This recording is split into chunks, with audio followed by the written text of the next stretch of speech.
Dire team ban. OG's turn to ban. Dire team ban.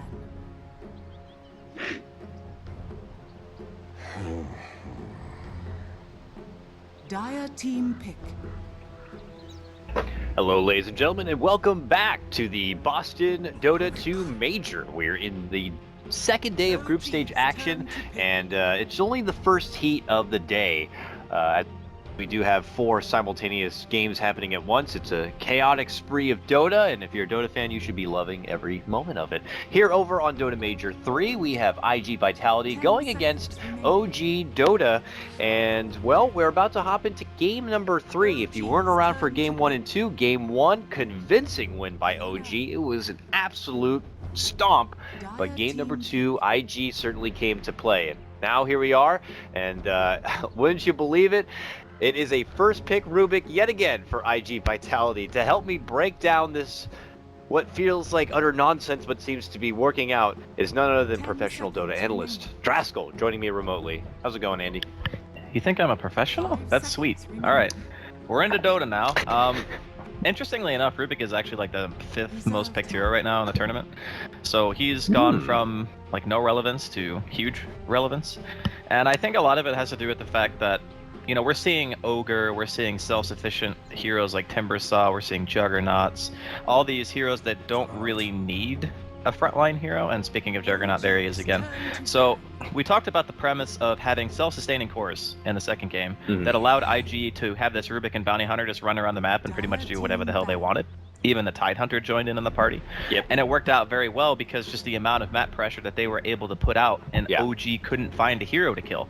Like, even though they have this Ogre who's really hard to fight into and this Warlock that's really hard to fight into, they just avoided them and killed the mid player like a million times. And it's fine, because if you don't fight them, you don't have to worry about it. And since OG can't get any kills elsewhere because your cores are also damn tanky, it just worked out perfectly. So now OG are going back to the drawing board. They're coming in with a new plan.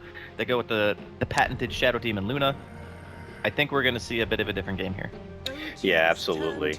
For IG, it does feel like a bit of a run back, but, you know, in their defense, Jug offers the cleaving potential to kind of deal with the heavy illusion-based kind of an army that's coming their way, so it just works out nicely. And as we were saying yesterday, Jug is just kind of that core hero that seems to be good in pretty much every damn draft because he has a little bit of everything to offer. But here moving forward, OG now giving some nods of respect as they ban out that Tidehunter now. This comes after the Alchemist here, so we look to OG to kind of still be able to snag up something precious potentially for S4 in that off lane. I don't know if they want to go back to that very strong performance of the Clockwork in game 1. We saw Beastmaster in game number 2, so no axe this time. We'll have to see what's left for S4. I think Clockwork's very unlikely. Again, we spoke about it in game 2. It's real bad against Rubik Jug lane. Yep. If Jug was mid last game, I suppose they could potentially field it, because they think that it'll probably just be Cicada Jug again, and then Paparazzi will play something else. If that happens, then sure, you can definitely get away with running the Clockwork. But until they know for sure where that Juggernaut's going, picking Clockwork into that could spark him to just go straight safe lane and then decide to pick something else. So yeah, they're going to go for the Slardar. A little bit of a safer option. Good against Jug. A powerful initiator, not having to worry about that Sand King or Ravage that we saw in game 2 that just completely destroyed poor No-Tail. Like, I feel so bad for him playing Ursa in that game. That had to have been a total nightmare. Yeah. But yeah, it's a bit of a different change. I wonder, is there anything stopping iG.Vit from going back to something like the Warlock? We saw Warlock as a good potential counterpick from teams like Wings during TI against Shadow Demon-like lineups. I know Burning played the Warlock in game number 1 and then played the Rubik in game 2, which we already see here and now, but do you think there's still wiggle room for something like a Warlock, or do you think they'll consider some other options instead? I think Warlock's pretty much always good, to be honest. I mean, the only time where it can be tricky to run is if you're getting like aggro laned and your aggro lane is like weaker than theirs, because then the Warlock doesn't really have a job. He can't, like, he can creep stack, I guess, but then you're just sacrificing a carry and whatnot. So until we know for sure, you know, what OG are planning to do, I guess there is always the possibility for an aggro lane coming in from them just because they have Slardar, and that hero is really good in aggro try. But nope, they're just gonna pick the same exact freaking heroes in the same order they did in the first game. Same, literal same heroes. I mean, That's obviously just how Q is, though. I mean, at least back to his CDEC days, if you gave CDEC a particular hero that they were just working with, they would just take it. Like, they would just that gyro, that PL, whatever seemed to be working at the time, they would just go for it. So hard to gauge whether Q is just like, you know, oh, we got it, it worked before, we'll just get it while they give it to us, or if he generally feels our last lineup is just as good against this lineup, or if he's trying to mind game it. Whatever the case be, looking like a run back here for iG.Vit. So we'll have to see OG if they want to kind of change things up or whatnot. But 4 positions, Jarek's options. Ogre again is there, but in my heart, I want Earth Spirit to show up. I don't know how formidable he can be. There it is. I guess he's pretty formidable.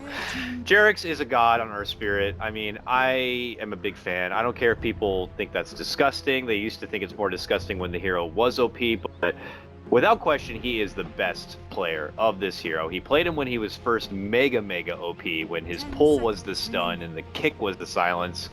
He would make notorious. He didn't make YouTube videos, but people made videos just based on his play, and he's continued to be a staple on the hero. So no matter how much they tweak the numbers of this hero, Jarek's will make it look like a relevant, strong option. Yeah, it's really solid because they needed something to help control the tempo of the lanes. Like, both teams have the one support that kind of just stands around the Rubik and the Shadow Demon respectively, and now they needed somebody else who was going to be able to emphasize being able to apply some sort of map pressure. It looks like iG.Vit are going to take a bit of a page out of OG's book here and pick up the Beastmaster. Solid option, good vision control.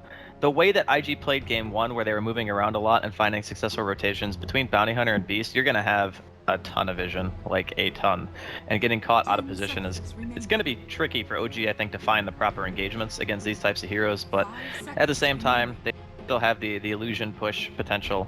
They have a good initiator in the Slardar, and like you mentioned, Jarek's on one of his signature, if not his signature hero. I'm just a bit curious as to what they're.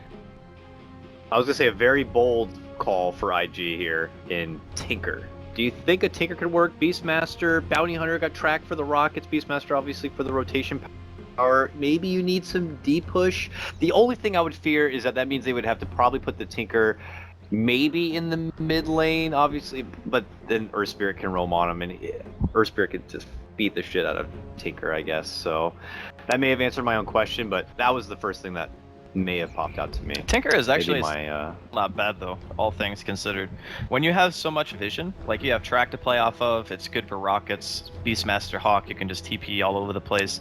That's one thing about the combination that makes it really strong, is that you don't actually need a creep wave, you just need the Beastmaster to be there. And that means that you'll always be able to contribute to any engagement. And it is actually still kind of annoying for them to do anything about a Tinker, because they don't have a lot of catch until Slardar gets Blink. And they don't have any natural Tinker counters. The only problem I see with it is, besides the Earth Spirit being able to kill him relatively easy, you run the risk of getting counter-picked in the mid when you have to pick something like a Tinker first. So, like, OG have last pick. So that means that they'll get to pick something that they can kill with against the Tinker, instead of just having a normal matchup where you might not, be as scared. That's true. That's true. So I still think it's okay though. Yeah. But I would definitely agree with the notion there at the end that you never want to. I would feel like you wouldn't want to pick a Tinker and then just hope that they don't pick someone that beats the hell out of it in mid lane. You want to pick the Tinker after already knowing what you're going to be going against. But there's not a lot of mid lane options you can go for that just kind of, you'll know that you kind of will be able to get the upper hand. Yeah, sure, OD, who's a god amongst men, might be one of those few options. But outside of that, I mean, well, that's kind of the cool thing about IG, is the fact that Juggernaut is a capable mid in his own right. If they pick something that they feel like can't go mid against whatever OG last pick, they just switch the lanes and they say, okay, Juggle, just go mid. And even if he doesn't get like free farm like he did in the previous game, he can still spin out creep waves. He's still hard to gank. There's flexibility in what iG.Vit have in this draft. So we'll see what they do. They have certainly a ridiculous amount of map control, as mentioned, between the Beastmaster and the Bounty Hunter. They have potential to build up lots of track gold and a huge economy. And then obviously a little bit of scaling with the Jug, but they want to kind of balance that as much as possible. And it looks like they'll opt for the Invoker, so it doesn't leave them too much flexibility in switching over and allowing that Jug to get to the mid lane. At least that would be very unorthodox if that was the case. So Now OG are in a situation where they can see potentially the matchup they would want to have for Ana. What is some of the best things you may want to go for here? Obviously Odie's already out, but any other Ana staples outside of Timber? I mean, a lot of his heroes are gone. Like a lot of them. I mean, if it was another team, I would say they would pick like PA or something. But I don't know if OG do that. He's done Dragon Knight before. Dragon Knight's been done. But yeah, I mean, DK is picked a couple of times I'm seeing here. He's played it. Yeah, there it is. Okay, there it is, DK. I mean, unfortunately, that says to me his hero pool is obviously pretty small in the Rascal. If I'm like, okay, well, that's an Invoker, that's Timber, and there's one DK in here somewhere, or at least two of them, and then they just pick it. Makes me like, the pool's a bit shallow, but let's see if it works, nonetheless. So, what do you think about the formality of DK here? It should be really hard to kill him. That's the one thing. Because Bounty Hunter excels in being able to, like, he pressured mid last game by just auto-attacking an Invoker, which is a hero who naturally doesn't have a lot of defense, especially Exort. So, if you're going to freaking attack a DK, he's going to have 1,000,000 armor, 1,000,000 regen. You're going to need 3 heroes minimum to kill him if he's like level 3 or 4. So I think that maybe the Bounty Hunter has a little bit of a harder time doing stuff, but I thought he was going to struggle in game 2 and he didn't. So if Q manages to pull out the kind of early game he had before, it's going to be a bit rough. But OG this time I think have a much more well-rounded draft, and they don't have to play into that Tidehunter with a solo melee core. That was awful. Like, that actually ended up being so bad. Definitely was. Looks like we'll get underway, folks. It's our final game here, game number 3 of this Heat number 1 Day 2 group stage action for the Boston Major. And if we're talking early game, though, and wanting to have Q succeed, I mean, early game, I'm watching Jerix, and I'm sure he's got to feel a little bit happy. Of all the potential mid laners you want to be ganking as an Earth Spirit, Invoker's a nice option to have. He doesn't have any sort of easy escape mechanism, and Jerix will be able to easily, if he can, the big thing is you got to be able to connect with the Rolling Boulder, but if you connect with that, it should lead to some strong success. So either the Invoker's going to have to be on edge, or yeah, Q's going to have to be hanging around. Someone's going to have to be hanging around Rubik or something, just to make sure that the pressure's not going to be totally on. I think that's the one big difference, actually, between the Invoker and the Tinker mid, and why they probably went with Invoker is Cold Snap under tower can still get counter kills. That's the one thing. That's true. So sometimes, you know, yeah, Laser Rocket Tinker can deal some big damage, but he doesn't offer any control. Whereas Cold Snap, at the very least, should be able to secure a kill if OG overcommit. I think that's the one big difference. Also, Ice Wall. That's an ability. That ability is real good against melee heroes. For a long time was quite the underrated ability too. So definitely seeing a lot of airtime now from Invokers and showing why it's very justified. And with dives like Earth Spirit makes under towers and stuff, it could be a good opportunity to, as mentioned, spit out a Cold Snap or Ice Wall and get some return fire themselves. Jerix has also been known to do a bit of those mid-lane pull shenanigans that you can do with the creep camps. I don't know, it looks like he may be doing it this time too. I'm not sure. He's around that area. He could be just looking to set up a roll early on, but we will have to keep an eye out to see if he tries to manipulate the mid-lane creep waves at all. I think if you can do it, it's always valuable, but he is the roaming hero on the team, and he needs to make sure that he's not letting like somebody free farm the woods right now, which, you know, in July he started Iron Talon, he's just jungling straight up. So realizing that, you know, they don't see the Beastmaster on the map and Q is just sitting bottom, he decides that the best use of his time is to make sure that Beastmaster does not farm, because he farms the jungle with the best of them. Lots of consumables though for Jerix here. You know, ideally when you're in a roaming Earth Spirit kind of a game, you'd love to have at least like an Orb of Venom, maybe Boots of Travel or something. Jerix will have to roll out from here or not. I mean, I was gonna say roll out from here, but you gotta be careful not to get body blocked. And in a position like that, I wouldn't trust Dota entirely. It could count like a Beastmaster to the side of you as in front of you, so he just goes for the safer option, TP's away. But he's there to just be an annoyance. Yeah, I'm not okay with the frog pathing sometimes. Yeah, top right. lane, S4. Oh, yeah, he's eating a Blade Fury and a couple of right clicks here from Burning, but not enough to get the finish yet. S4 creeps all the way up through the trees and then will make the safe play and TP's back home.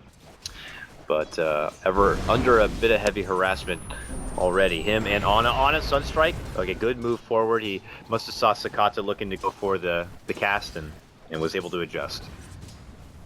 He's doing all right. I guess he's got his bottle now. He still has the extra salve on him. The DK versus Invoker matchup is actually not so bad for DK because you can pretty much tank creeps under the tower forever. And a lot of time, you know, the Invoker, he's going to want to try to push the lane in a bit just so he's not like under as much pressure of being ganked by like the Earth Spirit, for example. So yeah, it should be all right, I think, for both teams in the laning phase. My big curiosity is giving the early 6 to the Bounty Hunter. Like, how much is this going to do? Because right now, OG, they can't really there stop. it is. Roll in the mid lane. Sakata gets kicked back. They need a few more right clicks here to get it done. And it looks like they may not be able to unless breathe fire in 4 seconds. Rolling so one more boulder smash. Rolling boulder. He's not able to sidestep it, and they'll get it done. Woo! Caused a little bit of a commitment. No rotations will come out for assistance. A bit too precious in the laning stage right now, but they'll get their kill. And, you know, not to keep harping on Earth Spirit, but he's one of the few heroes I feel like I'm okay talking about. It's like one of those things Jerix is comfortable doing is he rolled in with Rolling Boulder, and then instead of just kicking a stone to stun him right there in his spot, he feels comfortable enough to line up the kick and just kick him straight back, you know, towards the Radiant Tower. And that will get them a few more auto attacks in for sure. So could have made a difference, could have not, but nonetheless, they get their kill. Yeah, he's min-maxing for sure. And in the meantime, Q also died in bottom lanes. So it wasn't just one kill for OG there, it was 2 in quick succession. Looks like we're going to be seeing a return to the middle lane here from Jerix. He's almost level 3, going to be helping out with the bottle as well. I guess the big thing, again, is just in July free farming the woods. Like, he's going to hit 6 very, very quickly. That's going to be a huge thing for them. So Jerix is kind of heavily pressured in this scenario, right? He needs to do a lot. He needs to stop the Beastmaster from farming and or kill mid, both at the same time. And that's not an easy thing to do. It's not. Beastmaster is one of the best junglers in the game, really. And any moment that you're kind of deterred going off and making a gank happen, he's going to quickly skyrocket 2 or 3 levels. And now you feel incredibly irrelevant next to him and can't really offer a whole lot, especially with Borzer out. So Jerix will need to kind of avoid that front, and he's just trying instead to leech some XP where possible. He actually rolls right on past in July here, and Fly with a haste rune just wildly shows up. He times out the boulder smash, and they will be able to secure the kill. A takedown on the Beastmaster, very nice, but look who looks to come in from the front. Sakata with the cold snap. Q is nearby. Q makes his commitment. Jerix, though, has the roll and will be able to make it to the low ground and out from troll. Yeah, very nicely done there. Fortuitous haster, and I don't think they get that kill without it. It's haste, you know, S4's on their team. So. Yeah, dude, the haste runes. The dream. Yeah, that is actually kind of a huge bummer for Injuly. Does force a bit of a rotation out from the bounty, though. Okay. Pull up and over. Smash will hit him. Slows him down a bit. Ana, again, will be able to sidestep that Sunstrike. Very nice. And, I mean, he that's did what you waste get when you the play a salve, lot of though. Invoker yourself. But yeah, salve will be wasted. He's got Dragon's Blood. That's also a salve. That's a salve. And he'll just heal on up. But good start for OG, 3-0. And Fly will take his business all the way back to that bottom lane. And also in July came to that bottom lane. He came for that moment, but now back to the jungle he goes. Got to get that level 6. Got to get that roar. And it's going to have it, I would say, what, 2 more camps? Something like that? Yeah, he should have it very soon. I guess you probably just want to go safe lane and try to kill either No-Tail or Fly.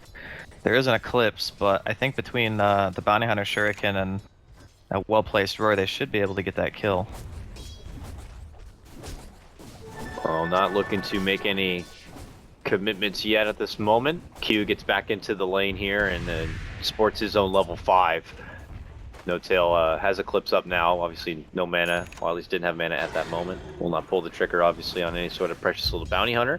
While up and over and beyond, towards this mid lane, we have a gank involving S4 now, as him and Jerix both spoke up, waiting to see who could show themselves in this mid lane.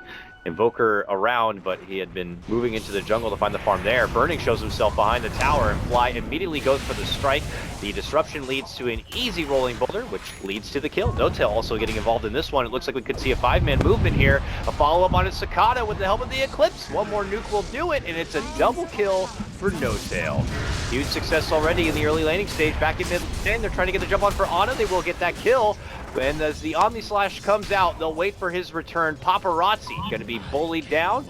iG.Vit continue to crumble a little bit here as they lose, what, 4 all day? Something like that, 3 or 4? Yeah, I think it was 4 at the end. But yeah, they commit to Omni Slash. I mean, sure, they get the kill on the DK, but I don't think it's worth losing Paparazzi so early. And especially since no one is really contesting him.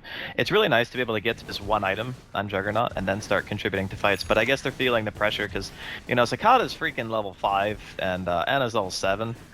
So they've been doing a very good job at stopping this middle lane from doing anything. I feel like, honestly, Invoker has been not great this whole series. Like, every single game I see in Invoker, he's just getting, like, crushed in lane.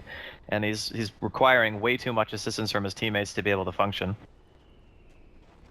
Yeah, I mean, we could give part of that credit to just the early aggression of OG. I mean, Earth Spirit being in the game and just missing off the map will definitely make you hesitant in that mid lane a bit. And especially when the kills start coming, then you really start to be hesitant and second guessing, and then you just look flat out elsewhere for options and farm, and that's when you really start to get behind.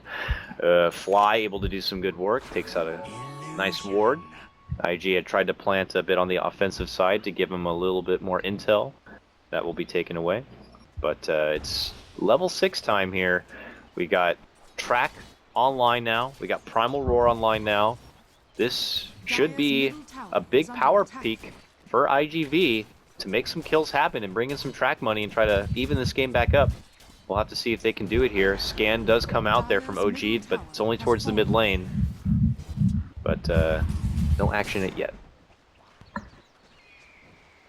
I think iG.Vit they're okay with not finding kills right away, but at some point they want to really try to abuse track to get themselves back in it. They know that Clips has been down for a little while. Running.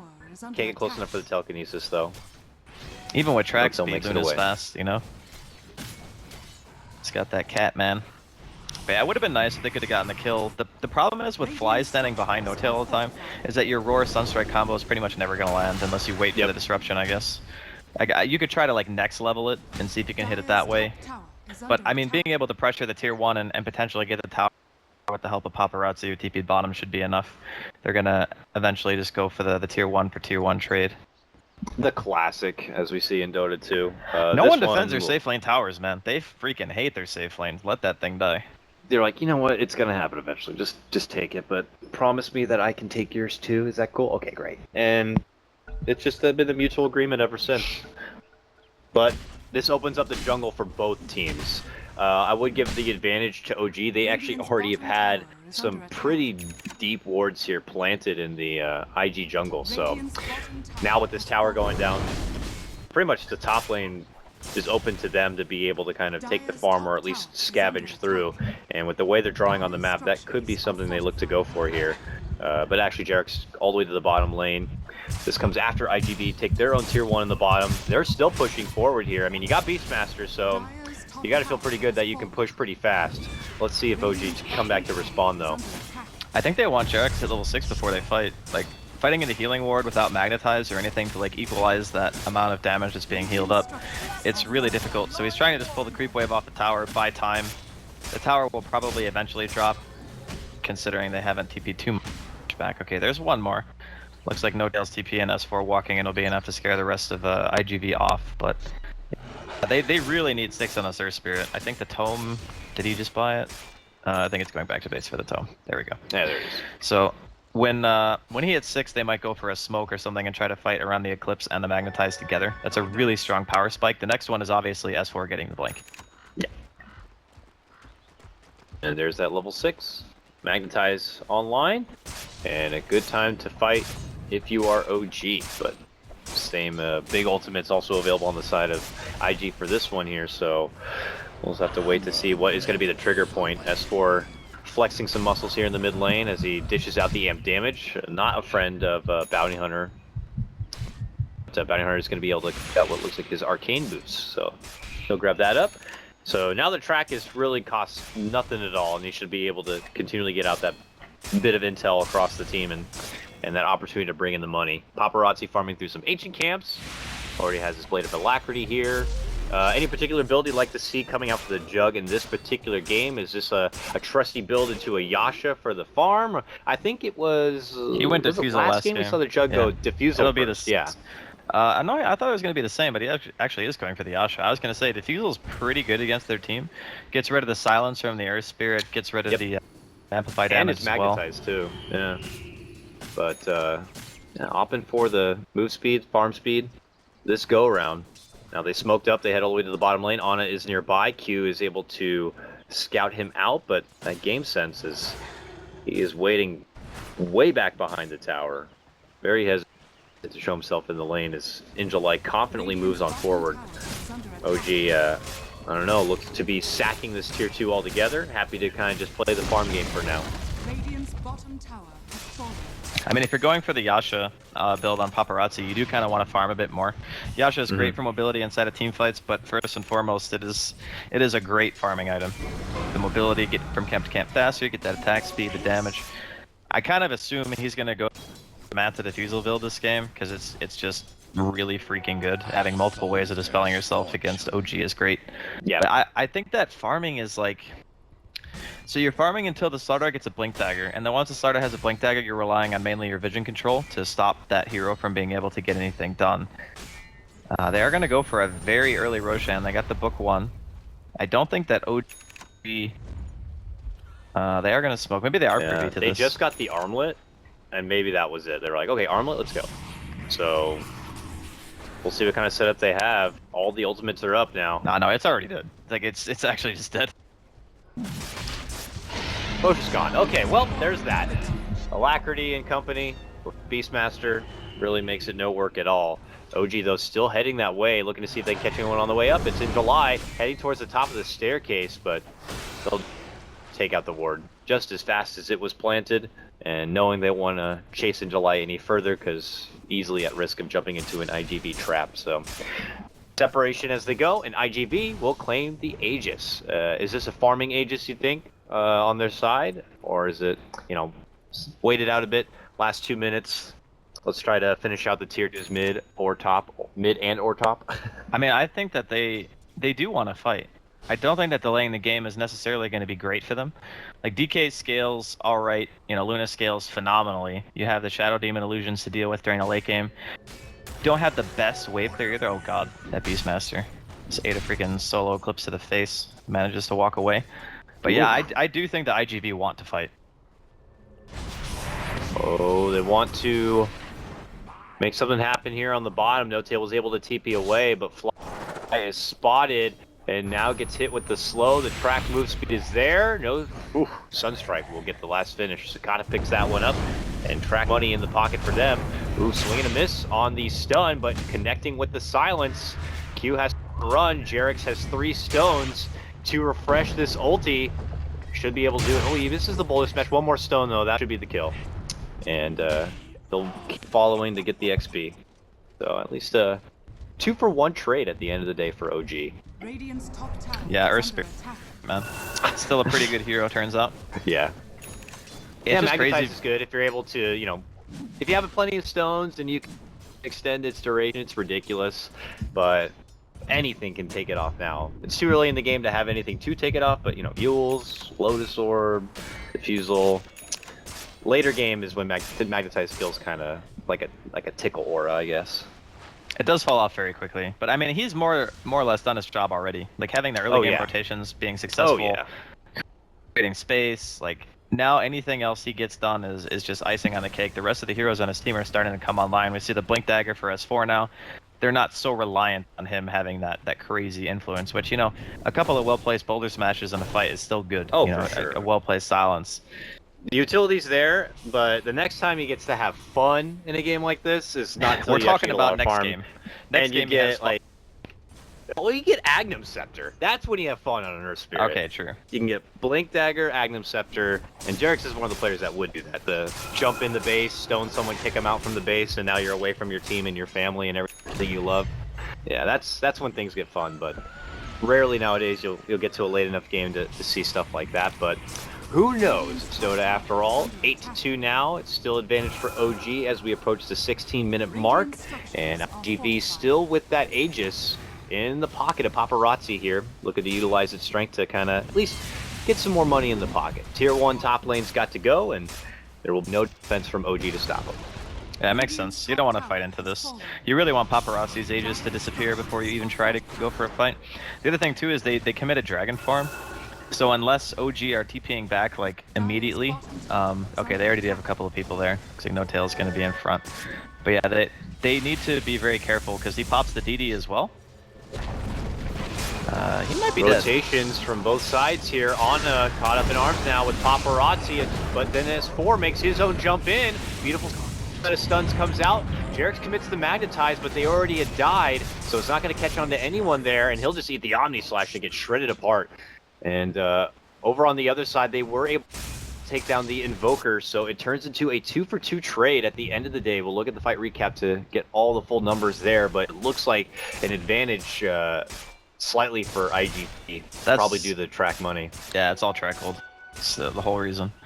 Because it's pretty much the same, well, not the same positions, but relatively equal in regards to what heroes died, because it's a mid for a mid and an off lane for a support. So sure, the Beastmaster in July has a bit of an inflated net worth versus the Earth Spirit, but that doesn't matter because track's an ability. So yeah, I think iG.Vit are still going to be all right with that whole exchange. They did pop a DD and commit a Dragon form to the push as well.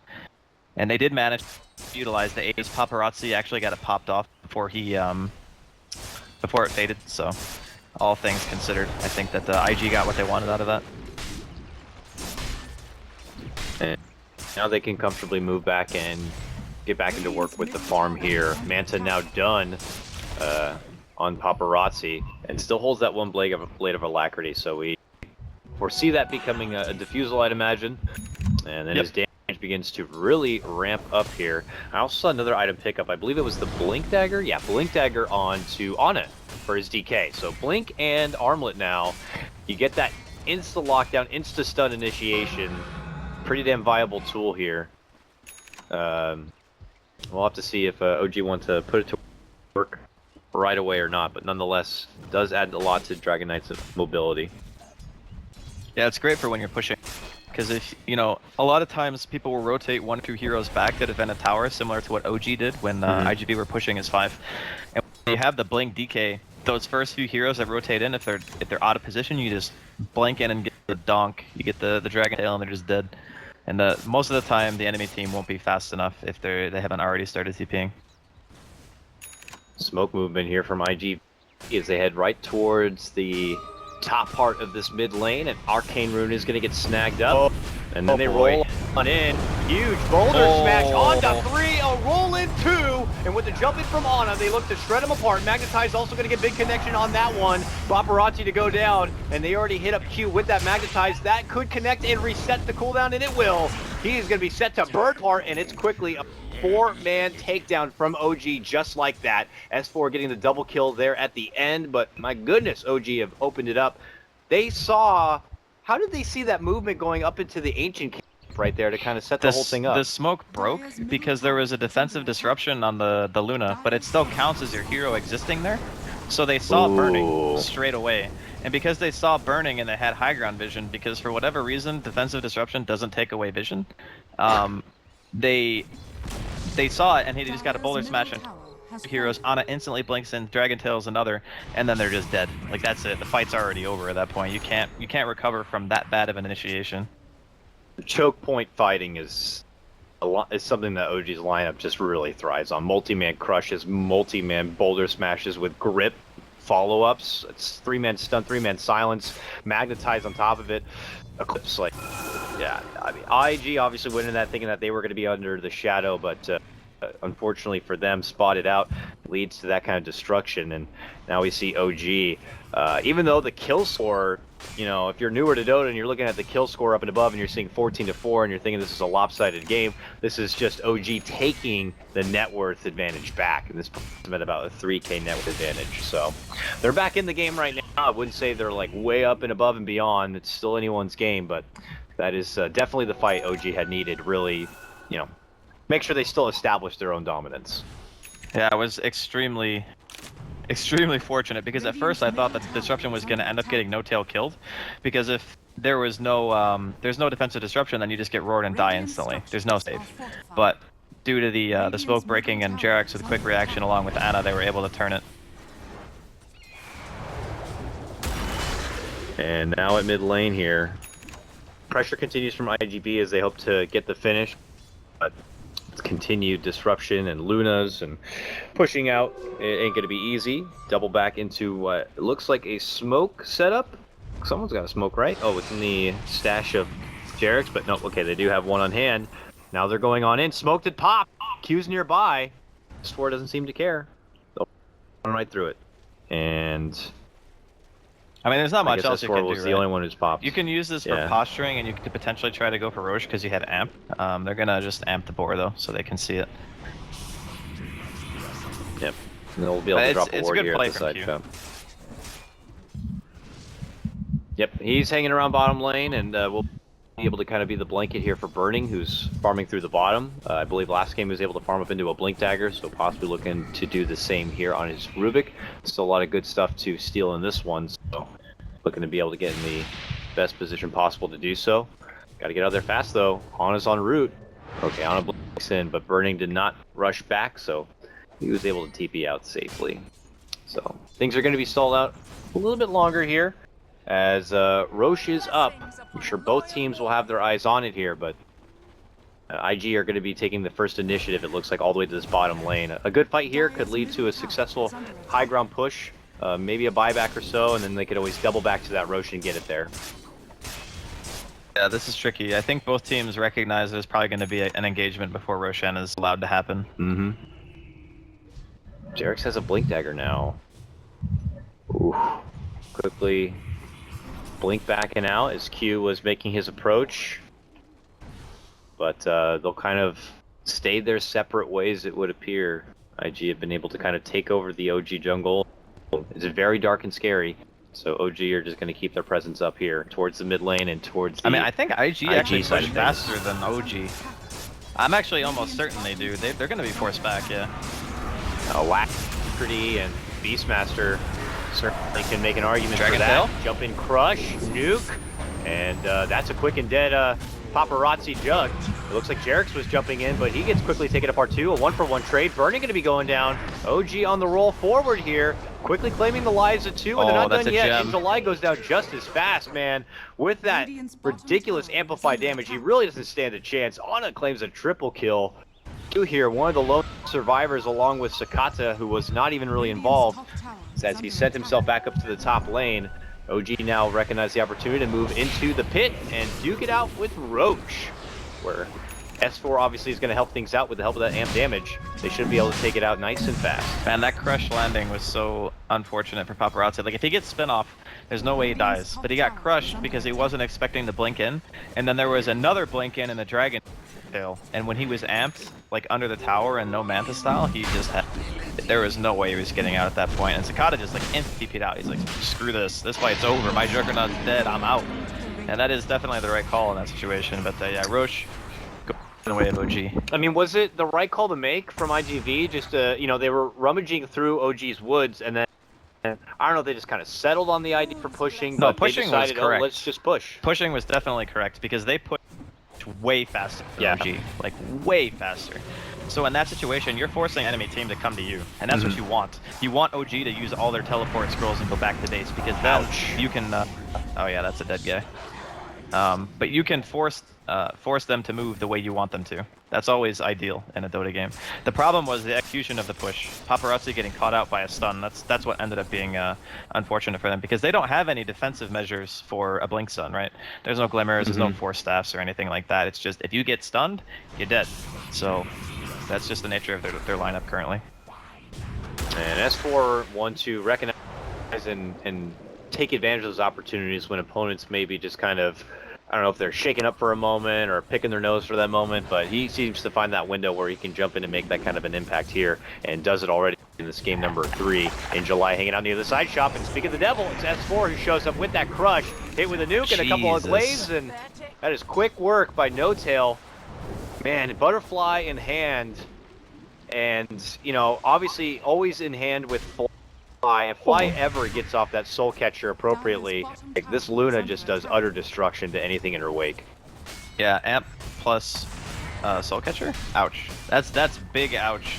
Doesn't matter how farmed you get, you can die with those two abilities on the other team. In the meantime, Paparazzi did expend his Omni Slash. He tried to go for a solo kill on a Jerax. Jerax just rolled away. Omni didn't follow. Pretty unfortunate. Now, no Omni, they're just diving the base. Yes, they are. Ana way deep back and behind, looking to go for B-God himself. The burning, the Emperor one is out. And at that, the tier 3 set to fall 2. Glyph is going to be committed here, but OG feeling pretty damn good about walking away from this best of 3 and towards the top seed. Sakata crushed. He's gone too. Going to be forced into buyback here on his Invoker. These racks are gone. And the game could quickly fold within itself because of it. Back at mid lane, Paparazzi frantic to try to split push a bit or cup the Creek camp. It hasn't stopped OG. Tier 3 mid lane also going to be going down in this one, and could be it before you know it. Paparazzi, though, persistent, man. Does not want to double back. And it looks like OG are going to finish there, and IG recognize they have no opportunity to make it, and that will do it. GG is called, and OG will walk away with the win. Man, even for minute 1, it seemed like OG just had it this game. You know, it's really weird to see a game that's 3 stomps in a row.